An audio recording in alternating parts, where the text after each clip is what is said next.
So I decided to film this right now just because I keep forgetting to do it, or I keep procrastinating and I just don't do it. This video is basically about my online comic book, Visions of the New. I hate self-promotion. Maybe that's the reason why. I force myself to do it at the end of every damn video when I do these reviews and everything. I tell you, I'm a comic book artist and everything like that. This is my self-published comic book, Visions of the New, and you can find it on visionsofthenew.com website that I created, drew everything. I did the website, I do everything. That's why it takes me so long. These are the two issues that are currently online. This is issue number 1, this is issue number 2. I hate issue number 1's cover because I'll be honest, I didn't want to draw it because I like my characters. Because they're mine. They're like my babies. I like my characters. But these characters were never technically meant to be together. And I never wrote a story with them together. I never even thought about them. Even though they were the same, even though they exist in the same universe, I never thought about them being together and having to fight side by side. Except for way down the road. I thought about like an event that could bring them together. But nothing like in the beginning process of it. I just want to establish who they were. And I created these characters, way back in high school. And I wrote all their stories down. I remember, the biggest thing at the end of high school for me was that I took every single one of my characters and I wanted to make sure that I wrote down all their origin stories and mapped them all out and got everything done. And I did. And I was happy with the stories that I wrote. And I actually left in little notes for myself in the future of things that I can augment, probably not the best word, things that I can just change to go along with the times so that I wouldn't have to do a tremendous amount of retelling of the stories. And it's kind of explained on my website if you go there, if you go in the artist info and everything, but I'll explain this. How I was going to put this. Visions of the New came about years ago when I was in graphic design school. And when I was in graphic design school, it was a few years out of high school, actually, because I didn't want to go to art school right away after high school, even though my teachers were prepping me for that. I told them, in junior year, that I just don't feel like I want to go to art college. It was just not, it was not in me. I was questioning drawing, I was questioning everything, but I didn't notice that I was writing a lot more. I had been creating characters ever since I was younger. I had my mother send away for copywriting forms in the 4th grade so that I could protect my characters. That's how serious I was. But somewhere along the line, it became more about writing my stories and getting my universe mapped out and just the things that I always wanted to write about. And the drawing took a secondary path. It was just, I just didn't do it as much anymore. And I worked at a gym outside of high school for years. At the gym, I would draw a lot because there was a lot of downtime. So I sat there and I drew, and I was drawing so much, and one of my friends was like, why don't you go back to art school and everything? It's like, you're writing all these stories, but you're drawing at the same time, and you're sketching all the time in between things to do at the gym. And I was like, all right, then I just did. I decided to go back to art school to try to figure out why I'm not doing the comic book thing, because I did get a chance to be a comic book artist in my earlier 20s. I got a job offer, and they sent me this whole big pamphlet of stuff, stack of paperwork, but like that thick. And they asked me to design 24 different characters, and they gave me all these story synopses, and they gave me all this information. And it was kind of a daunting thing. When I looked at it, I was like, oh, I don't want to do this. But I trained myself to do this my whole life, to draw comic books. And for some reason, I just didn't want to do it. And it was like, that meant it was work for me. And it wasn't my characters. I realized throughout the years that it was really hard for me to draw other people's characters, even though I train myself to do that.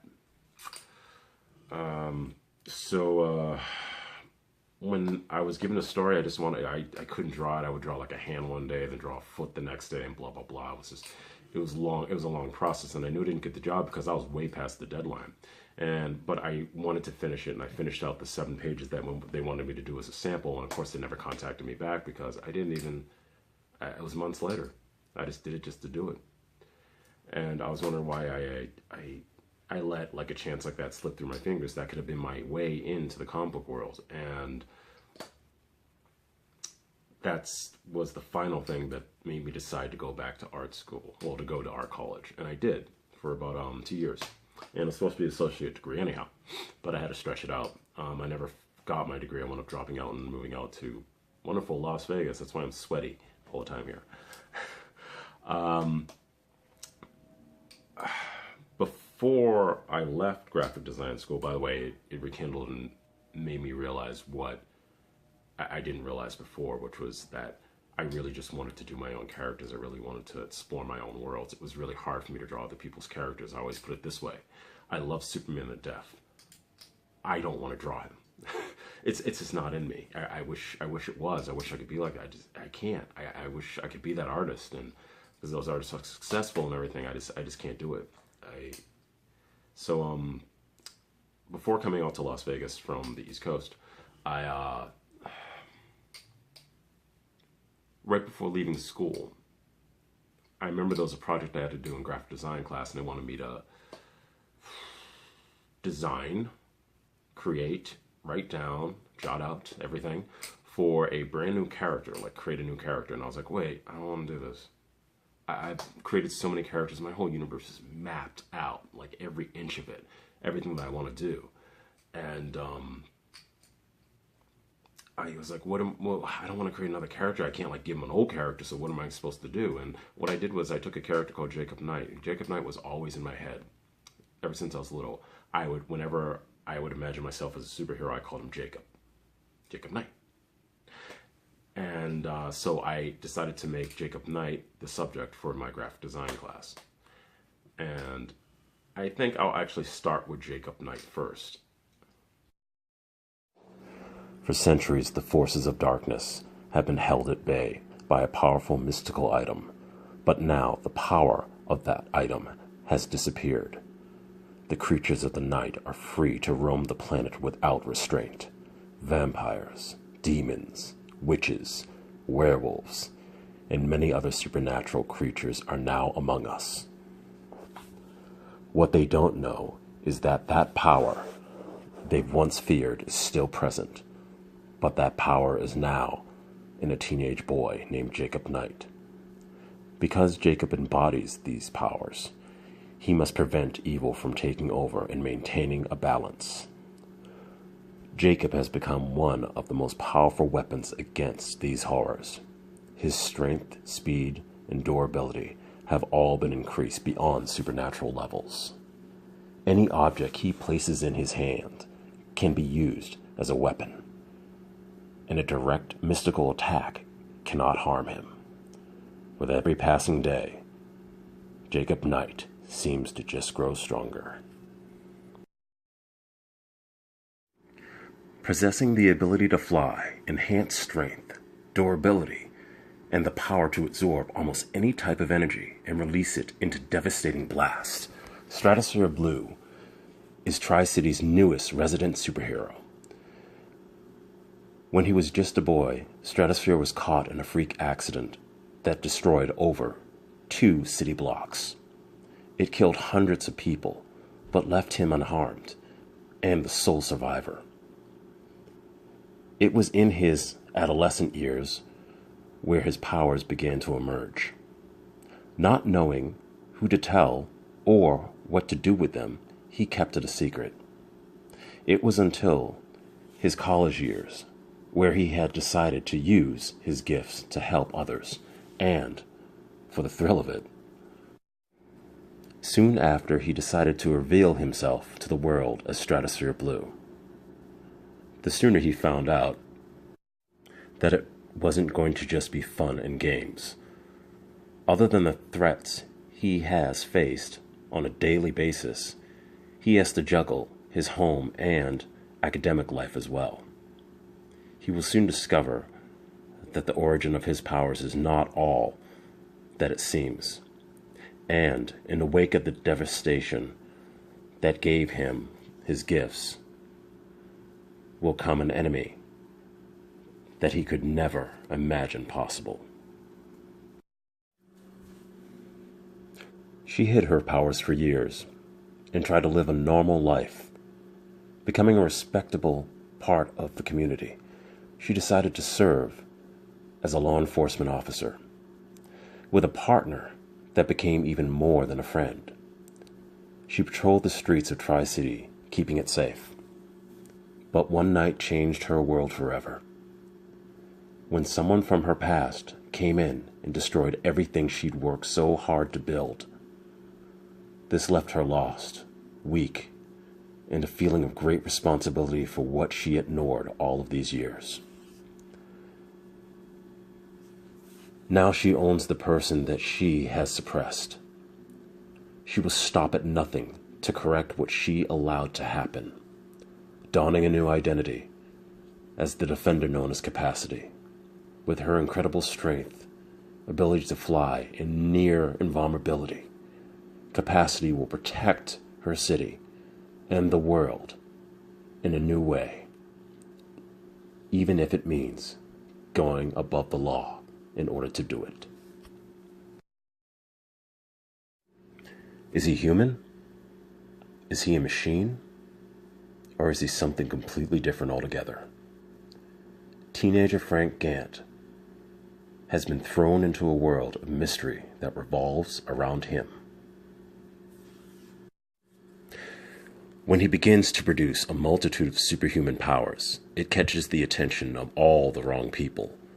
Some want him killed, others want to help him, and some believe he may be the most powerful being created, which leads to the obvious. Frank may be the ultimate weapon. What happens when Frank gains control of these powers? He uses them to find answers to his true origin and to protect the ones that he loves. Now he calls himself immense. He may be a small guy, but his powers are great.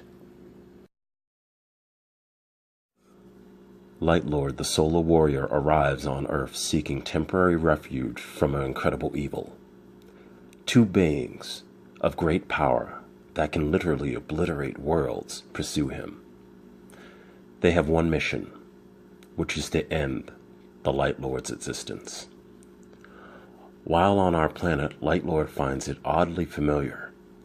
His curiosity causes him to stay too long, which gives time for his enemies to find him.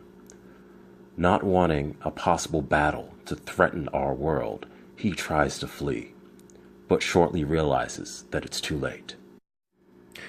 This is when he is forced to entrust his great powers with an Earthman named Marcus. He hopes that he will be able to drive them away, but without guidance on how to use these powers, Marcus must risk his own life to protect the Earth. Now imbued with the vast powers of the Lightlord, Marcus must defend the Earth and the galaxy from some of the greatest evils that exist. So, that's basically it. That's Visions of the New. Those are the main characters that appear in the first issues of Visions of the New. Like I said, Capacity, Lightlord, Stratosphere, Jacob Knight. All of them right there. Immense. Those are all the characters, the main characters in my world, and I'm not going to let them go.